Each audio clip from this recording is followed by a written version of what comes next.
তোমরা দুনিয়ার মধ্যে গিয়ে আমি মালিকের ইবাদত করবা। মালিকের ইবাদত করার পর আমি আল্লাহ রাব্বুল আলামিন তোমাদেরকে একটি হুকুম দিয়ে দিলাম, আমি মালিকের ইবাদত করার পর আমি মালিকের ইবাদত করার পাশাপাশি তোমরা তোমার মা বাবার খেদমত করবা। আল্লাহ তাআলার ইবাদত করার পর দুনিয়ার অন্য কোন মানুষের ইবাদত করার কথা বলেন নাই, কোন বন্ড পীরের ইবাদত করার কথা বলেন নাই, কোন মাজারের পীরের খেদমত করার কথা বলেন নাই, শ্বশুর শাশুড়ির খেদমত করা বলেন নাই। আল্লাহ তাআলা আল্লাহ রাব্বুল আলামিন ইবাদত করার পর একমাত্র মা বাবার ইবাদত খেদমত করার কথা বলেছে। আল্লাহ তাআলা বলতে তোমরা তোমাদের মা বাবার সাথে ভালো আচরণ করবা, সৎ আচরণ করবা। কেমন ভাবে তোমরা তোমার মা বাবার সাথে কথা বলবা? পরের অংশের মধ্যে আল্লাহ তাআলা বলেন, ইম্মা ইয়াবলুগান্না ইনদাকাল কিবারা আহাদুহুমা আও কিলাহুমা ফালা তাকুল লাহুমা উফফিন ওয়ালা তানহারহুমা ওয়া কুল লাহুমা কওলান কারীমা। আল্লাহ তাআলা বলেন, ও দুনিয়ার মানুষ, তোমরা তোমার মা বাবার সাথে নরম আওয়াজে কথা বলো, নিচু আওয়াজে কথা বলো। তোমরা তোমার মা বাবার সামনে কর্কশ ভাষায় কথা বইলো না, তোমরা তোমার মা বাবার সাথে উচ্চ আওয়াজে কথা বইলো না। কারণ তোমার উচ্চ আওয়াজের কারণে যদি তোমার মা বাবার মনে যদি উফ শব্দটা চলে আসে, ও দুনিয়ার মুসলমান, ও আমার যুবক ভাই, তোমাদেরকে বলতেছি দিলের কানটা লাগে শুনো রে ভাই। আল্লাহ রাব্বুল আলামিন বলতেছেন, ও দুনিয়ার মুসলমান, তোমরা তোমার মা বাবার সাথে উচ্চ আওয়াজে কথা বইলো না, রাগান্বিত ভাষায় কথা বইলো না, কর্কশ ভাষায় কথা বইলো না। তোমরা তোমার মা বাবার সাথে এমন ভাবে আচরণ করো, তোমরা তোমার মা বাবার সাথে নরম দিলে কথা বলো, আস্তে আওয়াজে কথা বলো, মুহাব্বতের সহিত কথা বলো। কারণ তোমার এই কর্কশ ভাষার কারণে, তোমার এই খারাপ আচরণের কারণে যদি তোমার মা বাবার মন থেকে যদি উফ শব্দটা চলে আসে, এই উফ শব্দটা চলে আসার কারণে আল্লাহ তাআলা তোমার জিন্দেগির সমস্ত আমল বরবাদ করে দিন। নাউযুবিল্লাহ।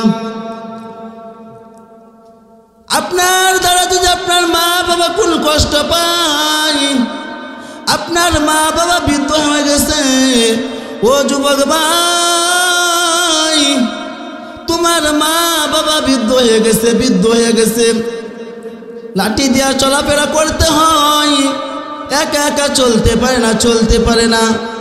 ও দুনিয়ার মুসলমান, ও আমার বিবাড়িয়ার যুবক ভাইরা, দিলের কানটা লাগায় শুনো, তোমার মা বাবা যদি দুনিয়ার মধ্যে বেঁচে থাকে, তাদের সাথে খারাপ আচরণ কইরো না। তোমার দ্বারা যদি তোমার মা বাবা কষ্ট পেয়ে যায়, ও আমার বাউন বাড়িয়ার মুসলমান, ও আমার বিবাড়িয়া যুবক ভাই, তুমি যতই বড় ফরজগার হও, তুমি যতই বড় হাজী সাহেব হও, তুমি যতই বড় আলেম হও, তুমি যতই বড় মুফতি মুহাদ্দিস হও, তোমার প্রতি যদি তোমার মা বাবা সন্তুষ্টি থাকে, আল্লাহ রাব্বুল আলামিন তোমার এই মুফতিগিরি কোনো কাজে আসবে না, তোমার এই হাজী সাহেবগিরি কোনো কাজে আসবে না। তোমার মা বাবা যদি তোমার প্রতি সন্তুষ্টি না থাকে, আল্লাহ রাব্বুল আলামিন তোমার প্রতি অসন্তুষ্ট হয়ে যাইবে। ইবার আহাদুহুমা আও কিলাহুমা ফালা তাকুল লাহুমা উফফিন ওয়ালা তানহারহুমা ওয়া কুল লাহুমা কওলান কারীমা। সাদাকাল্লাহুল মাওলানাল আযীম। وقال النبي صلى الله عليه وسلم هما جنتك ونارك أو كما قال عليه الصلاة والسلام. الحمد لله. ঐতিহ্যবাহী শাহবাজপুর মাদ্রাসা সাবেক শাইখুল হাদিস আল্লামা তাইবুর রহমান রহমতুল্লাহ আলাইহি কর্তৃক প্রতিষ্ঠিত জামিয়া ইসলামিয়া ফাতিমাতুজ জাহরা রাদিয়াল্লাহু তাআলা আনহু বালিকা মাদ্রাসার ৮ম বার্ষিক ইসলামী মহাসম্মেলন। আলহামদুলিল্লাহ,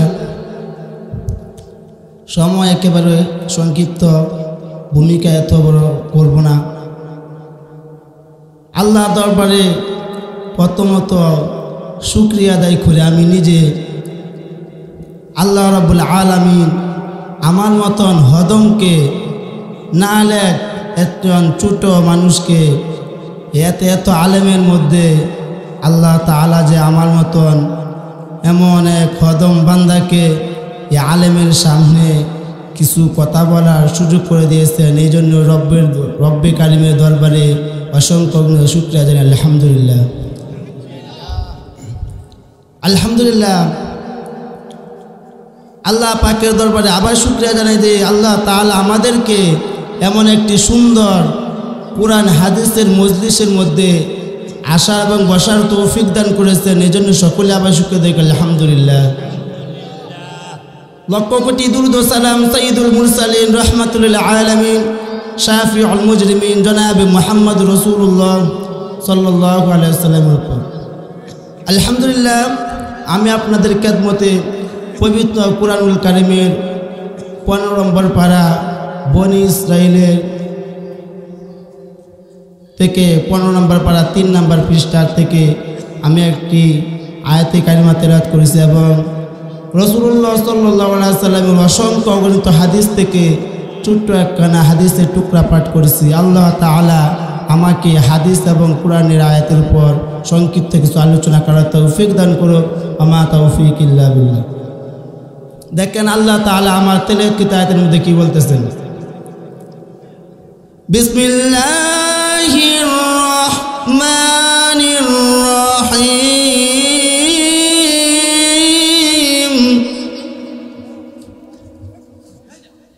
وقضى ربك ألا تعبدوا إلا إياه وبالوالدين إحسانا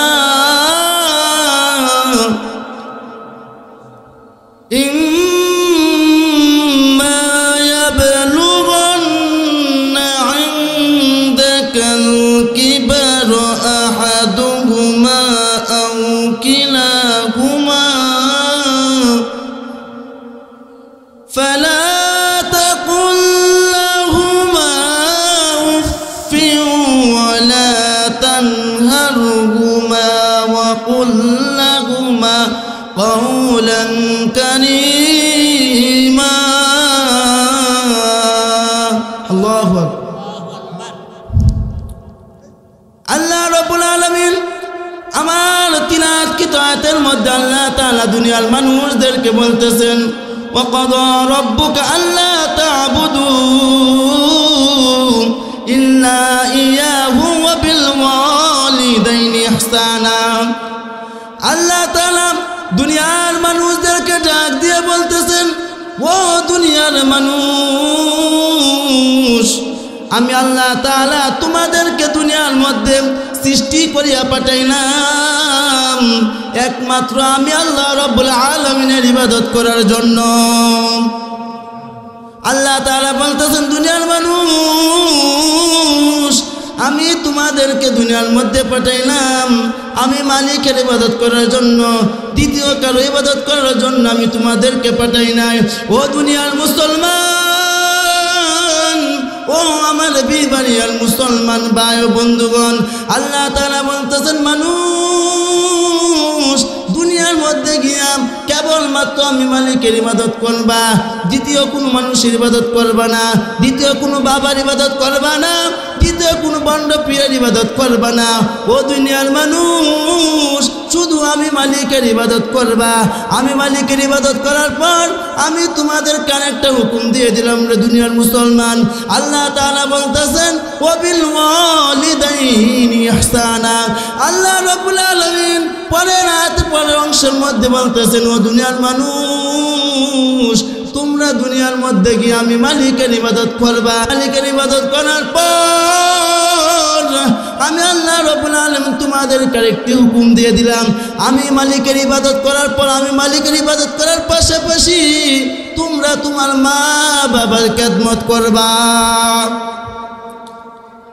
আল্লাহ তাআলার ইবাদত করার পর দুনিয়ার অন্য কোন মানুষের ইবাদত করার কথা বলেন নাই, কোন বন্ড পীরের ইবাদত করার কথা বলেন নাই, কোন মাজারের পীরের খেদমত করার কথা বলেন নাই, শ্বশুর শাশুড়ির খেদমত করা বলেন নাই।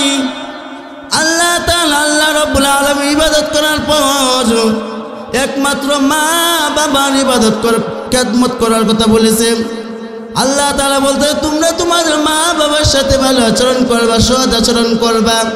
কেমন ভাবে তোমরা তোমার মা বাবার সাথে কথা বলবা? পরের অংশের মধ্যে আল্লাহ তাআলা বলেন, ইম্মা ইয়াবলুগান্না ইনদাকাল কিবারা আহাদুহুমা আও কিলাহুমা ফালা তাকুল লাহুমা উফফিন ওয়ালা তানহারহুমা ওয়া কুল লাহুমা কওলান কারীমা। আল্লাহ তাআলা বলেন, ও দুনিয়ার মানুষ, তোমরা তোমার মা বাবার সাথে নরম আওয়াজে কথা বলো, নিচু আওয়াজে কথা বলো। তোমরা তোমার মা বাবার সামনে কর্কশ ভাষায় কথা বইলো না, তোমরা তোমার মা বাবার সাথে উচ্চ আওয়াজে কথা বইলো না। কারণ তোমার উচ্চ আওয়াজের কারণে যদি তোমার মা বাবার মনে যদি উফ শব্দটা চলে আসে, ও দুনিয়ার মুসলমান, ও আমার যুবক ভাই, তোমাদেরকে বলতেছি দিলের কানটা লাগে শুনো রে ভাই। আল্লাহ রাব্বুল আলামিন বলতেছে, ও দুনিয়ার মুসলমান, তোমরা তোমার মা বাবার সাথে উচ্চ আওয়াজে কথা বইলো না, রাগান্বিত ভাষায় কথা বইলো না, কর্কশ ভাষায় কথা বইলো না। তোমরা তোমার মা বাবার সাথে এমন ভাবে আচরণ করো, তোমরা তোমার মা বাবার সাথে নরম দিলে কথা বলো, আস্তে আওয়াজে কথা বলো, মুহাব্বতের সহিত কথা বলো। কারণ তোমার এই কর্কশ ভাষার কারণে, তোমার এই খারাপ আচরণের কারণে যদি তোমার মা বাবার মন থেকে যদি উফ শব্দটা চলে আসে, এই উফ শব্দটা চলে আসার কারণে আল্লাহ তাআলা তোমার জিন্দেগির সমস্ত আমল বরবাদ করে দিন। নাউযুবিল্লাহ। আপনার দ্বারা যদি আপনার মা বাবা কোন কষ্ট পায়, আপনার মা বাবা বৃদ্ধ হয়ে গেছে, ও যুবক ভাই, তোমার মা বাবা বৃদ্ধ হয়ে গেছে, লাঠি দিয়া চলাফেরা করতে হয়, একা একা চলতে পারে না। ও দুনিয়ার মুসলমান, ও আমার বিবারিয়ার যুবক ভাইরা, দিলের কানটা লাগায় শুনো, তোমার মা বাবা যদি দুনিয়ার মধ্যে বেঁচে থাকে, তাদের সাথে খারাপ আচরণ কইরো না। তোমার দ্বারা যদি তোমার মা বাবা কষ্ট পেয়ে যায়, ও আমার বাউল বাড়িয়ার মুসলমান, ও আমার বিবারিয়া যুবক ভাই, তুমি যতই বড় ফরজগার হও, তুমি যতই বড় হাজী সাহেব হও, তুমি যতই বড় আলেম হও, তুমি যতই বড় মুফতি মুহাদ্দিস হও, তোমার প্রতি যদি তোমার মা বাবা সন্তুষ্টি থাকে, আল্লাহ রাব্বুল আলামিন তোমার এই মুফতিগিরি কোনো কাজে আসবে না, তোমার এই হাজী সাহেবগিরি কোনো কাজে আসবে না।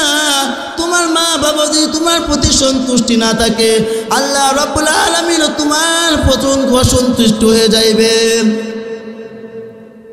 আল্লাহর নবীর সাহাবী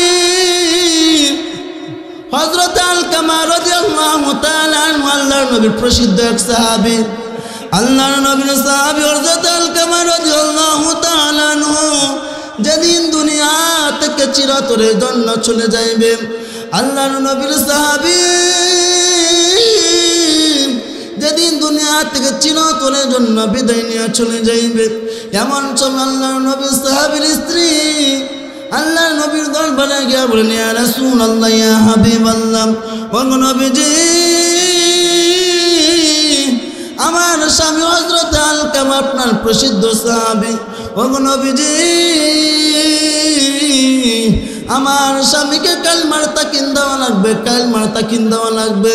আল্লাহর নবী বিশ্ব নবী জনাবে মুহাম্মদ রাসূলুল্লাহ সাল্লাল্লাহু আলাইহি ওয়াসাল্লাম চারজন সাহাবীকে পাঠিয়ে দিলেন আলকামার বাড়িতে।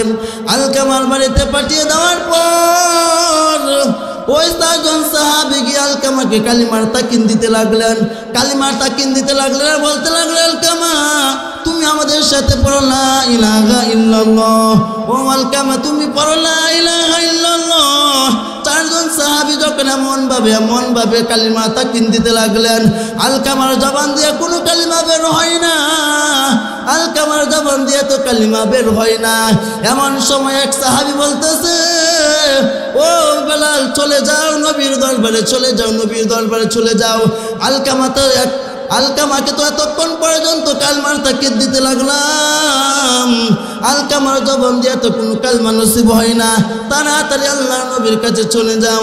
এমন সময় আল্লাহর নবীর দরবারে চলে গেলেন, আল্লাহর নবীর দরবারে চলে গেলেন। আল্লাহর নবীর দরবারে চলে যাওয়ার পর বেলাল রাদিয়াল্লাহু তাআলা আনহু বলতেছেন, ইয়া রাসূলুল্লাহ, ইয়া হাবিবাল্লাহ, ও নবীজি আপনার সাহাবী আলকামাতে ততক্ষণ পর্যন্ত কালিমার তাকিদ দিতে লাগলাম, কিন্তু আলকামার জবান থেকে তো কোনো কালিমা বের হয় না, কালিমা বের হয় না।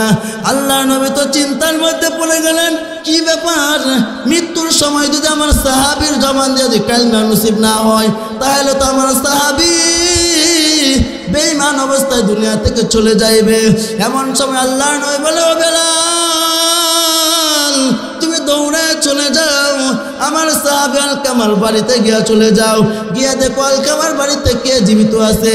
যদি তার মা বাবা জীবিত থাকে তাকে বলবো আমার কাছে আসার জন্য, যদি মা বাবা বৃদ্ধ থাকে, যদি আমি নবীর কাছে আসতে না পারে, তাহলে সঙ্গে আমি আল্লাহর নবী আলকামার মা বাবার কাছে চলে যাইব। হযরত বেলাল রাদিয়াল্লাহু তাআলা আনহু দৌড়ে চলে গেলেন আলকামার বাড়িতে।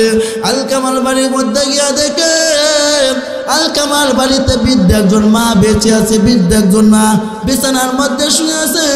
হযরতে বেলাল রাদিয়াল্লাহু তাআলা বলতেছেন, আলকামার মা, আল্লাহর নবী তোমাকে বলেছে আল্লাহর নবী দরবারে যাওয়ার জন্য, আর যদি তুমি যেতে না পারো স্বয়ং আল্লাহর নবী তোমার কাছে আসবে, আল্লাহর নবী তোমার কাছে আসবেন।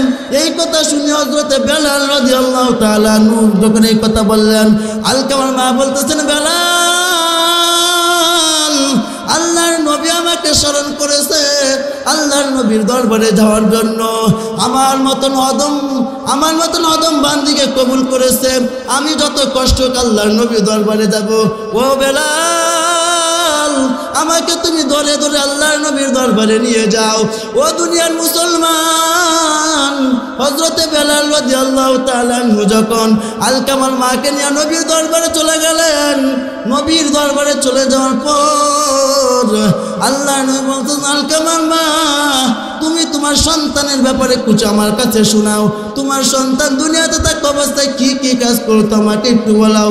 ও দুনিয়ার মুসলমান, আলকামার মাকে যখন এই কথা প্রশ্ন করা হইল, আলকামার মা বলতেছেন, ইয়া রাসূলুল্লাহ, ইয়া হাবিবাল্লাহ, আমার সন্তান আলকামা আপনার প্রসিদ্ধ সাহাবী, আমার আলকামা অনেক ভালো, সে 5 ওয়াক্ত নামাজ পড়তো, বেশি বেশি আপনার সাথে চলাফেরা করতো, তাহাজ্জুদ পড়তো, রোজা রাখতো, দান খয়রাত করতো, আমার সন্তান অনেক ভালো। আল্লাহর নবী বলতেছেন, ও আলকামার মা, আমি জানি তোমার সন্তান আমার সাহাবী আলকামা অনেক ভালো, কিন্তু তার মৃত্যুর সময় কেন কালিমা নসিব হইতেছে না? ও দুনিয়ার মুসলমান, আল্লাহর নবী আলকামার মাকে বলতেছেন, আলকামার মা তোমার সন্তান তোমার আলকামা তুমি মায়ের সাথে কেমন আচরণ করতো? ও দুনিয়ার মুসলমান, আল্লাহর নবী যখন আলকামার মাকে যখন এই কথা বললেন, আলকামার মা হাউ মাউ করে কান্না করতেছে আর বলতেছেন, ইয়া রাসূলুল্লাহ, ইয়া হাবিবাল্লাহ, ও নবীজি আমার আলকামা সমস্ত আমল করতো, সব ধরনের আমল করতো, 5 ওয়াক্ত নামাজ পড়তো, রোজা রাখতো। কিন্তু আপনার সাহাবী আমার আলকামা আমি মায়ের সাথে ভালো আচরণ করতো না। আমার সন্তান 5 ওয়াক্ত নামাজ পড়তো, অনেক আমল করতো, কিন্তু আমি মায়ের সাথে কোনো ভালো আচরণ করতো না। এই তো কথা যখন বললেন, আল্লাহ নবী বলতেছেন, ও বেলাল, কিসের জন্য যে আমার সাহাবীর জবান থেকে কালমা বের হয় না, এটার সন্ধান আমি পেয়ে গেছি। আলকামার প্রতি, আমার সাহাবীর প্রতি তার মা অসন্তুষ্টি ছিল, এই জন্য মা অসন্তুষ্টি থাকার কারণে আল্লাহ তাআলা আলকামার প্রতি অসন্তুষ্ট হয়ে গেছে। ও দুনিয়ার মুসলমান, আল্লাহ নবী বলতেছেন, ও বেলাল, পশ্চিমকাল পর্যন্ত যদি আলকামার মা যদি আলকামার প্রতি সন্তুষ্টি না হয়, পশ্চিমকালেও আমার সাহাবী আলকামা পশ্চিমকালেও জবান দেওয়া কালমা বের হইবে না, ঈমান অবস্থায় মৃত্যুবরণ করতে পারবে না। যদি তার মা যদি তার প্রতি সন্তুষ্ট হয়ে যায়, তাহলে তার জবান দেওয়া কালমা নসিব হইবে। আমার সংক্ষিপ্ত আলোচনা এখানে শেষ করলাম। আসসালামু আলাইকুম ওয়া রাহমাতুল্লাহি ওয়া বারাকাতুহু।